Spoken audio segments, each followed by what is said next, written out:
এই চলে করছ এই কত বড় সাহস তুই আমগো টেবিলে ভাত চুরি করছ তাইতাছি মজা এই মা মা এদিকে আসো চোর দছে এদিকে আসো তাড়াতাড়ি কত বড় সাহস চোরের ঘরে চোর দিয়ে এই যে আমগো ভাত চুরি করে খেতেছি টেবিলের মধ্যে আমি হাতের তো দোষ রে তাই তো কই আমার বাতিলে ভাত যায় কার পেটে হ্যাঁ সকালে আনলে বিকালে থাকে না বিকালে থাকলে রাত্রে যায় না রাত্রে আনলে সকালে পাই না কই কুত্তা বিলে খায় না কুত্তা বিলে তো খায় না খায় তো চোর এই কুত্তা চোরে খায় খায় সুস্কি লেখা বাইন্দা রাখ আজকে বাইন্দা রাখ দিকে ধরে ধরে দরস্তাকে ধর ধর ধর ধর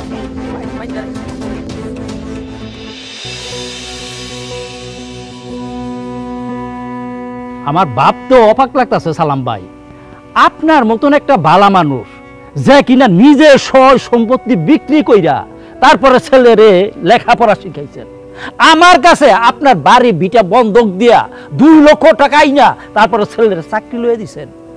আপনি চুরি তো দূরের কথা, মানুষের সয় সম্পত্তির দিকে কোনোদিন নজর দেন নাই, আর আপনি আজকে চুরি করলেন। হ্যাঁ আসলে সালাম ভাই এই দুনিয়া থেকে বালা মানুষ উঠে গেছে। সি সি সালাম ভাই, আপনি কেমনে আপনার ছেলের শ্বশুর বাড়িতে আইসা আপনি চুরি করলেন?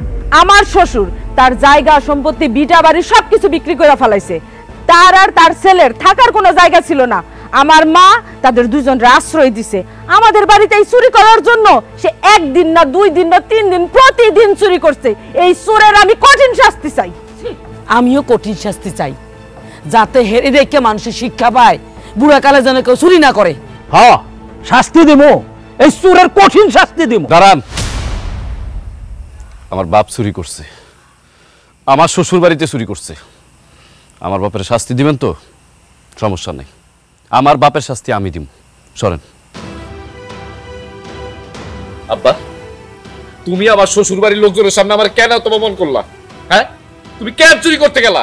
আর কি চুরি করছো তুমি? হ্যাঁ, কেন চুরি করতে গেলা? চুরি করার কি দরকার ছিল? আমি ভাত চুরি করছি, একদিন না, এই বাড়িতে আসার পর প্রায় দিনই আমি ভাত চুরি করছি। খিদার যন্ত্রণা সহ্য করতে না আমি ভাত চুরি করছি। কি কোন সালাম ভাই, আপনি ভাত চুরি করছেন? আর ভাত চুরি কেন করছেন?